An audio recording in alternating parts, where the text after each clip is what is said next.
Assalamualaikum warahmatullahi wabarakatuh. Perkenalkan, nama saya Rizky Indriani Arifah. Saya merupakan mahasiswa PPG Prajabatan Gelombang 2 tahun 2023, Program Studi Pendidikan Matematika Universitas Muhammadiyah Jakarta. Pada kesempatan kali ini, saya akan memaparkan mengenai seminar PPG Mata Kuliah Praktik Pengalaman Lapangan 1 atau biasa disingkat dengan PPL 1. Pembahasan kali ini terdiri dari latar belakang PPL 1, review pengalaman belajar, refleksi pengalaman belajar, analisis artefak pembelajaran, pembelajaran bermakna, dan yang terakhir perubahan yang akan saya lakukan. Selanjutnya yaitu latar belakang PPL 1. Mata kuliah PPL 1 ini membantu mahasiswa untuk meningkatkan dan memperkuat pemahamannya terhadap peserta didik, proses pembelajaran, dan lingkungan belajar. Hal ini terdiri dari merancang, melaksanakan, dan mengevaluasi pembelajaran yang sesuai dengan konteksnya, serta kemampuan dalam mengambil keputusan yang efektif. Proses pengembangan kompetensi yang berlangsung secara bertahap, mulai dari observasi lingkungan, akademik, dan non-akademik, membantu guru pamong dalam pembelajaran, hingga merancang dan melaksanakan pembelajaran serta evaluasi yang berkelanjutan untuk peningkatan pembelajaran berikutnya. Dalam mata kuliah praktik pengalaman lapangan 1 terdiri dari 5 topik pembahasan. Topik pertama yaitu orientasi PPL 1, topik kedua observasi PPL 1, topik ketiga asistensi mengajar PPL 1, topik keempat praktik pembelajaran terbimbing PPL 1, dan topik kelima yaitu diskusi refleksi akhir PPL 1. Pada topik 1 yaitu orientasi PPL, mahasiswa diperkenalkan dengan berbagai hal terkait sekolah seperti manajemen sekolah, kultur sekolah, kegiatan ekstrakurikuler, kegiatan akademik dan non-akademik. Hal ini membantu mahasiswa untuk beradaptasi dengan lingkungan sekolah. Selanjutnya, topik 2 yaitu orientasi PPL, di mana pada tahap ini mahasiswa dapat memiliki kemampuan dalam menangkap dan memaknai fenomena kejadian dan gejala yang nampak di lingkungan sekolah, khususnya pada lingkungan belajar dan karakteristik peserta didik. Sedangkan pada topik 3 yaitu asistensi mengajar, mahasiswa berkolaborasi dengan guru pamong dalam melaksanakan kegiatan pembelajaran di sekolah seperti membantu guru pamong dalam memberikan pemahaman kepada peserta didik di kelas terkait materi, menyusun RPP, mempersiapkan bahan ajar, media pembelajaran, alat evaluasi, serta membantu guru pamong mengoreksi hasil tes peserta didik.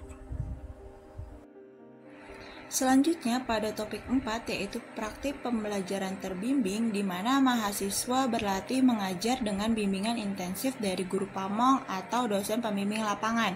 Setiap mahasiswa harus menjalani minimal 3 siklus praktik pembelajaran terbimbing dengan menggunakan format listen study, yaitu tahap merancang pembelajaran atau plan, melaksanakan pembelajaran dan observasi yaitu do atau see, serta refleksi dan tindak lanjut. Kemudian pada topik 5 yaitu diskusi refleksi akhir. Pada tahap ini dilakukannya refleksi bersama teman sejawat, guru pamong, dan dosen pembimbing lapangan. Refleksi ini dilakukan selama proses PPL 1 dimulai dari kegiatan observasi, orientasi, asistensi mengajar, dan praktik pembelajaran terbimbing. Adanya refleksi ini agar setiap mahasiswa mendapatkan umpan balik setelah melaksanakan rangkaian kegiatan PPL 1. Setelah melakukan review pengalaman belajar pada mata kuliah PPL 1, saya memilih topik 2 yaitu observasi PPL 1 sebagai refleksi pengalaman belajar.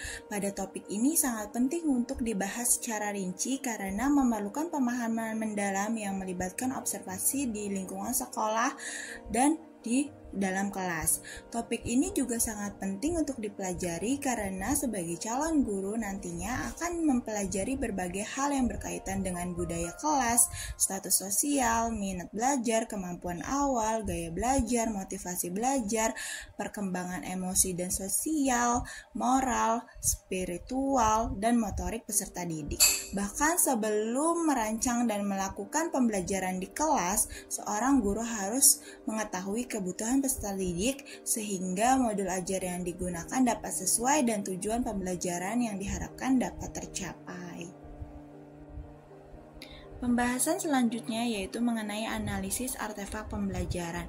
Artefak pembelajaran ini tugas-tugas yang sudah saya kerjakan pada topik 2 mata kuliah PPL 1, di mana artefak ini terdapat 3, yaitu yang pertama pada LK2A atau lembar observasi lingkungan belajar. Pada artefak ini memuat hasil observasi yang berkaitan dengan lingkungan belajar di sekolah, diantaranya lingkungan fisik, kualitas pembelajaran di kelas, refleksi dan perbaikan pembelajaran oleh guru, kepemimpinan instruksional, iklim keamanan di sekolah, dukungan partisipasi orang tua dan peserta didik. Artefak selanjutnya yaitu LK2B lembar observasi karakteristik peserta didik, di mana artefak ini memuat hasil observasi tentang analisis karakteristik peserta didik, diantaranya budaya kelas, status sosial peserta didik, minat belajar, kemampuan sosial, gaya belajar, motivasi belajar, perkembangan emosi, sosial, moral, dan spiritual, serta perkembangan motorik peserta didik. Artefak terakhir yaitu jurnal harian, di mana artefak ini memuat aktivitas yang dilakukan oleh mahasiswa selama menjalani PPL 1 di sekolah, termasuk kegiatan mengajar maupun kegiatan non-mengajar sebagai bukti harian atau bukti dari rutinitas yang telah dilakukan. Pembahasan selanjutnya yaitu mengenai pembelajaran bermakna. Dalam mata kuliah PPL 1 ini, saya mendapatkan pemahaman dan pengetahuan baru yang berguna untuk meningkatkan keterampilan mengajar saya. Dengan pembelajaran ini, saya dapat meningkatkan proses pembelajaran dan meningkatkan pemahaman peserta didik terhadap materi. Tahapan-tahapan dalam mata kuliah ini seperti orientasi, observasi, dan asistensi mengajar sangat penting dalam merancang dan melaksanakan proses pembelajaran di kelas. Dengan demikian, dalam praktik pembelajaran terbimbing memungkinkan saya untuk menjadi lebih baik dalam mengajar dan mencapai tujuan pembelajaran dengan asesmen yang efektif, serta memahami karakteristik peserta didik melalui observasi secara langsung. Selanjutnya, perubahan yang akan saya lakukan yaitu melakukan observasi awal untuk mengetahui minat, gaya belajar, dan profil belajar peserta didik.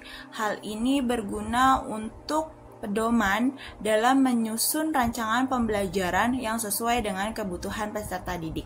Selain itu, perubahan yang akan saya lakukan berkaitan dengan pengkondisian kelas ketika pembelajaran. Kelas harus diatur, baik itu tata letak kursinya yang harus disesuaikan dengan model pembelajaran. Dengan perubahan tersebut, maka dapat mendukung lingkungan belajar yang aman dan nyaman serta sesuai dengan kebutuhan peserta didik. Sekian pembahasan saya mengenai seminar PPG mata kuliah PPL 1. Kurang lebihnya mohon maaf. Wassalamualaikum warahmatullahi wabarakatuh.